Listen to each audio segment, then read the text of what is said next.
¿Qué tal? ¿Cómo les va? Bienvenidos a Alimentos y Regiones. Yo soy Carlos Velar. Como les habíamos prometido y anunciado, vamos a lanzar 3 programas sobre una mirada al proyecto ganadero de Brasil. Hay muchas cosas que vamos a ver en estos 3 programas que vamos a hacer, que vamos a decir, bueno, nosotros acá la estamos aplicando, nosotros hacemos lo mismo, o hacemos esto o hacemos aquello. Lo más importante del proyecto ganadero de Brasil fundamentalmente es el empeño, la fuerza, el tono con que se han emprendido las acciones y ese diálogo que se instrumentó en toda la cadena productiva y a lo largo de todo el país. En esta serie de programas vamos a estar con personajes importantes de toda la cadena, algún gobernador de un estado importante, presidentes de cámaras, productores, el director ejecutivo del INTA, en fin, una serie de personas que han tenido peso decisorio en todo este proyecto que evidentemente, como vamos a ver, les produjo un éxito extraordinario mientras todavía nosotros miramos correr las oportunidades. Esperamos que este programa les parezca interesante y agradecemos a todas estas empresas que nos han permitido llevar adelante este trabajo. Quick Food, alimentando emociones. Ministerio de Producción, Trabajo y Turismo de la provincia de Corrientes. San Luis Tranqueras Adentro, Ministerio del Campo, San Luis, un gobierno para todos. Industria Frigoríficas Matievich, Sociedad Anónima, crecimiento con integración. Círculo Bayer, los productores nos han elegido en primer lugar en el ranking de imagen. Bayer, sanidad animal, si es Bayer es bueno.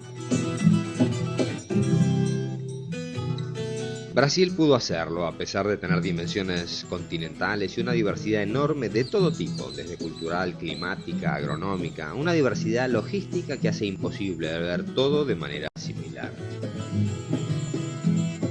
Pero tenemos que resaltar que en los últimos 25 años pasó de tener 70 millones de cabezas a 195 millones, de un índice de 53 terneros por madre a 80 terneros por madre, de una tasa de extracción del 11,5 al 23% y una edad de faena de 5 años a tener 3,2 años en edad de faena. Para este cambio fundamental hay explicaciones que nos la dio el secretario de Negocios Internacionales del Ministerio de Agricultura en Brasilia, donde con claridad dividió los factores que incidieron en estos cambios estructurales en externos e internos. Os fatores internos, o primeiro deles foi a estabilização da economia em 1994. Com a baixa inflação, foi possível ao pecuarista fazer uma melhor previsão de rentabilidade, de custos de produção para a sua propriedade. Isso deu mais segurança ao sistema produtivo, mais segurança à tomada de decisão para produzir. Este foi um fator importante. Houve um outro fator importante que foi a retirada do imposto de exportação para a agricultura. Até 1996, somente a agricultura pagava imposto de exportação, a indústria não pagava. A partir de 1996, a agricultura também deixou de pagar 13% de imposto de exportação.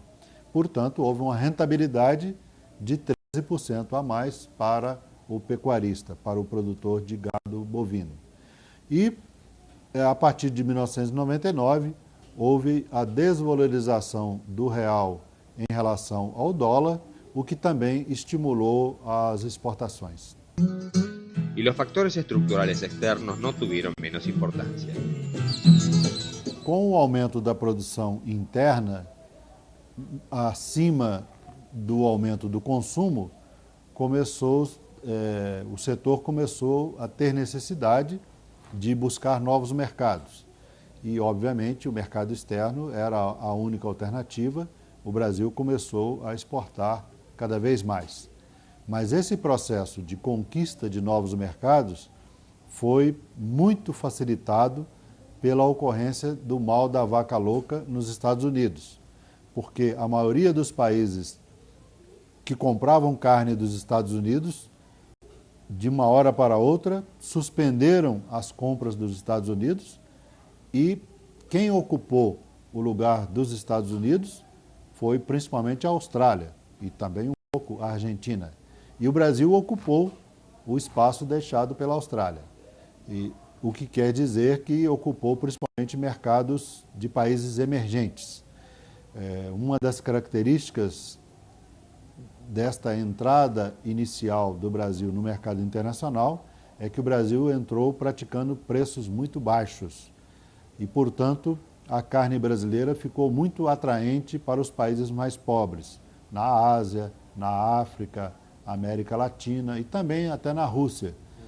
Cresceu muito a exportação brasileira para os países emergentes, porque tínhamos uma carne mais barata e também porque os Estados Unidos tinham saído do mercado e até então os Estados Unidos estavam entre os 2 maiores exportadores mundiais.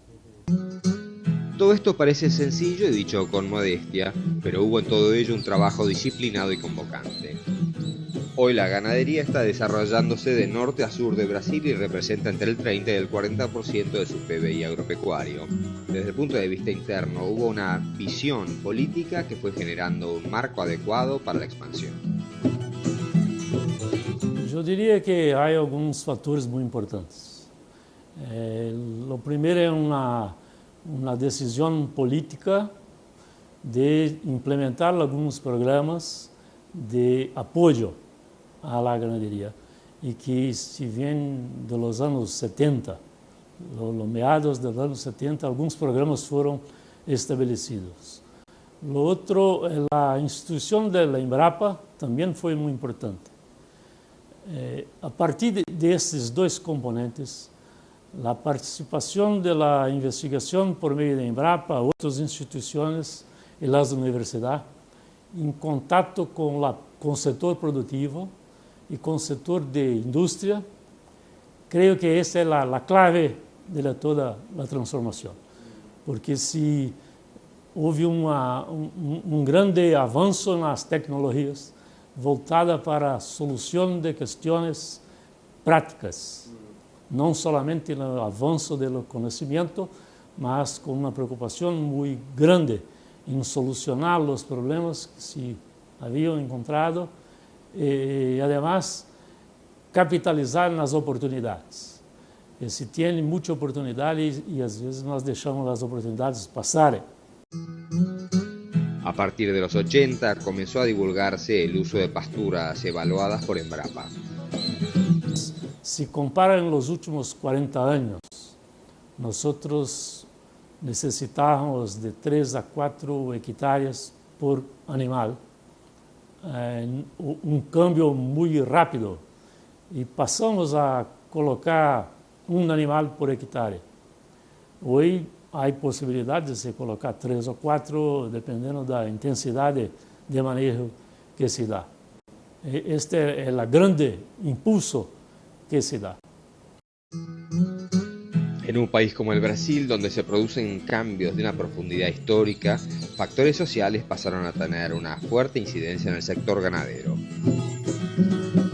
Há um outro fator interno que foi a ameaça crescente de trabalhadores sem terra de invadir as terras não produtivas. Em consequência, isto induziu os produtores a aproveitarem melhor as suas terras, a colocarem maior número de gado, de cabeças de gado nas terras e também a aumentar a produtividade da terra para não ter o risco de ter sua propriedade invadida por agricultores sem terra. Este movimiento de los sin tierra actuó como un catalizador y si bien hoy se los considera ideologizados, muchos de sus integrantes participan hoy de programas en agricultura familiar en diferentes puntos del país.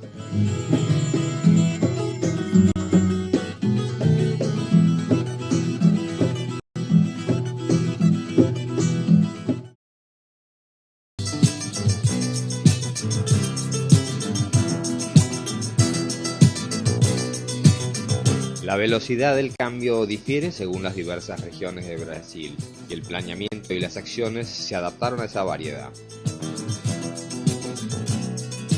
Eu poderia dizer que temos como 6 biomas no Brasil.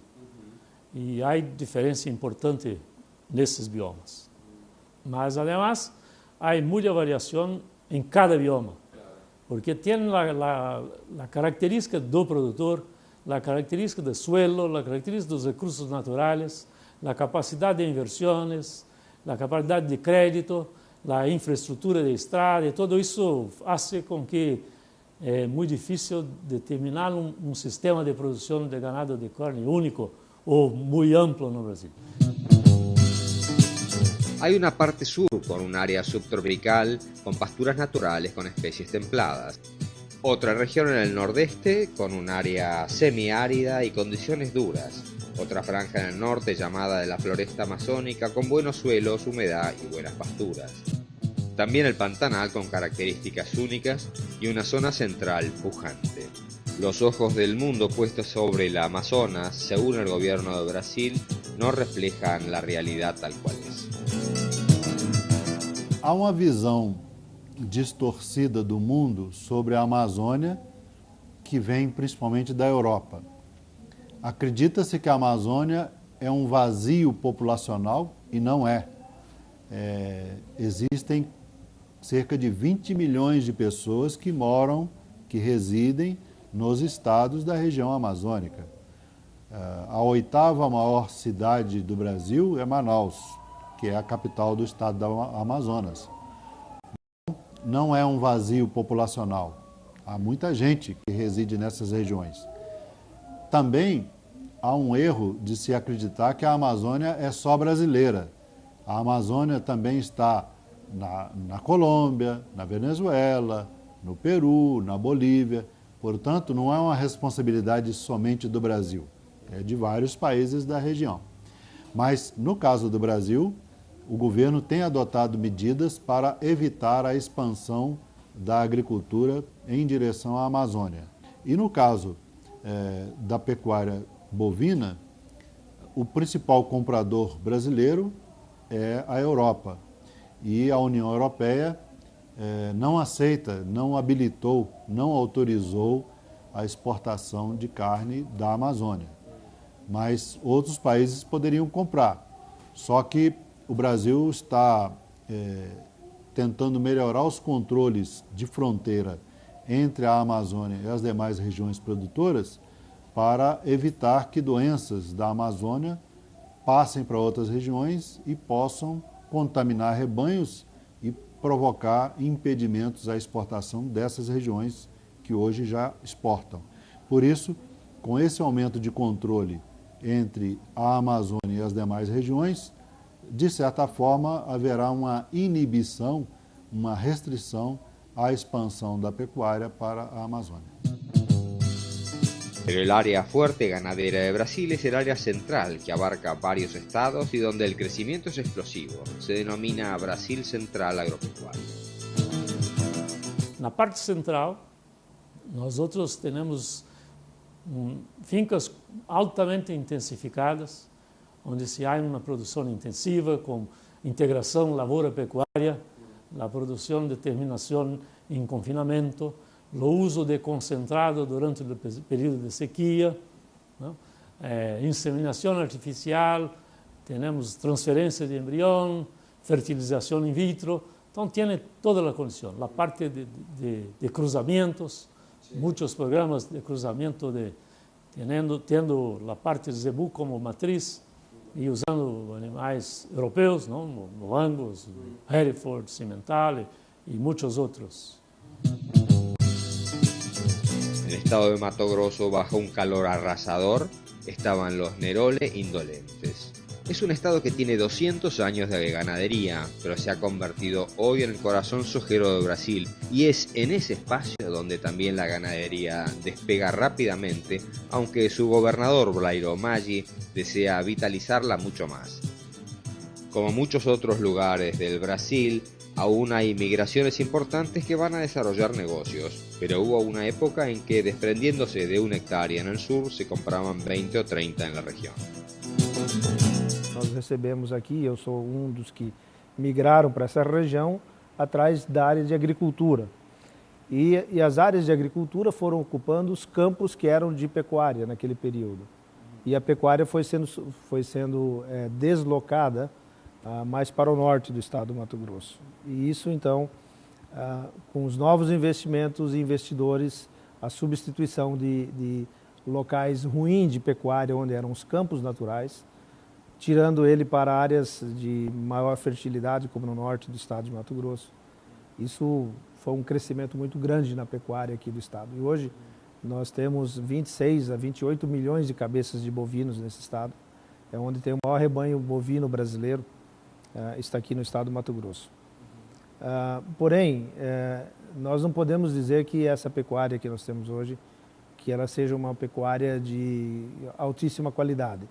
Geneticamente ela é muito boa, você tem padrão de gado de pecuária excelente, porém a resposta da ocupação de quantas unidades animal, quantas cabeças de gado você pode deixar por cada hectare, nós somos um desastre. Tá? Temos praticamente 25 milhões de hectares de terra disponível para 26 milhões de cabeças de bovinos. Então é quase que um hectare para cada vaca ou cada boi que temos nesse estado. Então este vai ser o grande desafio daqui à frente, de como fazer com que essa pecuária, essa quantidade de gado caiba em menos espaço de terra e liberar novas terras para a produção agrícola. En Brasil existe la cultura del progreso a través del trabajo, y las metas que se proponen, tiempo más, tiempo menos, son logradas.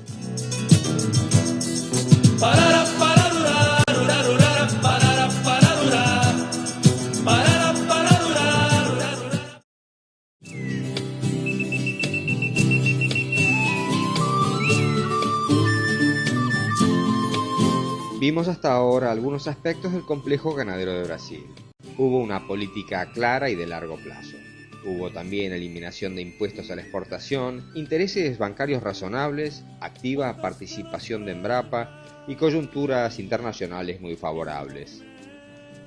Pero esto no basta si no se está preparado para tomar las oportunidades que se presentan. Esto se logró cuando el concepto de cadena productiva se corporizó en una entidad que perdura hasta hoy. Después de más de un año de trabajo viajando por todo el país con grandes líderes y grandes empresarios, nosotros llegamos a la conclusión que podíamos organizar lo que se llamó Consejo Nacional, en portugués, de Pecuaria de Corte, o sea, de ganadería y de carne. ¿Quiénes son, así a grandes rasgos, los integrantes de una cadena? Claro. Los grandes componentes son los normalmente visibles y los normalmente no visibles, aunque muy importante. Comenzamos solo con ganaderos, no personas, con entidades, porque es una entidad nacional, con entidades estaduales de todo el país, de la industria y del comercio con sus tres dimensiones. El comercio minorista, el comercio mayorista en el país y los exportadores. El primer término fue esto. En un segundo momento acrecentamos la participación de los productos veterinarios, de los transportadores de ganado, que toda la gente se olvida. Nosotros tenemos en el país más de 200.000 camiones que trabajan 24 horas por día transportando, desde ternero hasta ganado gordo para la faena. Las curtiembres, los productores de artefactos de cuero y de calzado. Y con un enfoque muy claro con los diversos eslabones, porque, por ejemplo, la gente que... Hay peleas naturales y permanentes entre ganaderos y faenadores, por supuesto. Uno cree que su ganado vale mucho más y los faenadores creen que pagan demasiado. Es natural. Pero esta es una pelea que se puede dejar para pasado mañana. Lo que tenemos que tener en cuenta hoy, en aquel entonces, era cómo podemos aprovechar todos de la infraestructura que el país tiene, tierras, suelo, sol, condiciones absolutamente naturales, no tenemos nieve, no tenemos hielo, no tenemos desierto, y tenemos una tradición de 500 años de ganadería en el país. Un trabajo complementario viene realizando Embrapa que apunta principalmente a los pequeños productores. La sintonía de toda la cadena no es fácil, porque hay intereses antagónicos, que tal vez en una análisis de fuera no debería ser, porque todos quieren producir. Yo siempre digo que nosotros estamos acá para producir un alimento de calidad, que es, en este caso, la carne bovina. Mas, afortunadamente, tenemos intereses econômicos de diferentes segmentos. O que nós vimos fazendo nos últimos 10 anos é fazer uma discussão em diversas religiões, colocando todos os atores juntos e lo discutindo. Qual é o problema que você tem em seu segmento? E você qual tem? O que pode ser hecho em conjunto para minimizar os problemas e termos uma relação um pouco mais plana. Alguns dos temas estão relacionados com política. Então, vamos sacar um grupo de cá que vai preparar uma proposta para levar ao governo e ver se há uma forma de solucionar esta questão. Os problemas que são de investigação, nós trazemos para nós e vamos tentar solucionar as questões de investigação. Esse é o trabalho que vimos. Em alguns casos se avança muito e se retorna um pouco y se va un poco más. El diálogo instaurado en la cadena apunta ahora a un nivel diferente en donde la calidad y la diversificación con valor agregado es cada vez más importante. Entonces, yo creo que este es un cambio muy importante, la diferenciación de producto final por medio de calidad. Eso nos posibilitó colocar no mercado carne con diferente marca, com selo de diferentes grupos. Isto permite uma segmentação de mercado, preço diferenciado, na gôndola de supermercado, estabelecimento de casas, boutiques de carne, que têm carne diferenciada. Começou também produtos semi-prontos, temperados, preparados, né, com especiarias. Esse é o câmbio que creio que nos próximos 5 anos será grande em Brasil. Hacer de la carne bovina como se hace con lo pollo, una oferta muy amplia de producto final. En otros programas veremos más aspectos del sector ganadero y frigorífico de Brasil. Quantas penas brancas que se movimentan. Quick Food, alimentando emociones.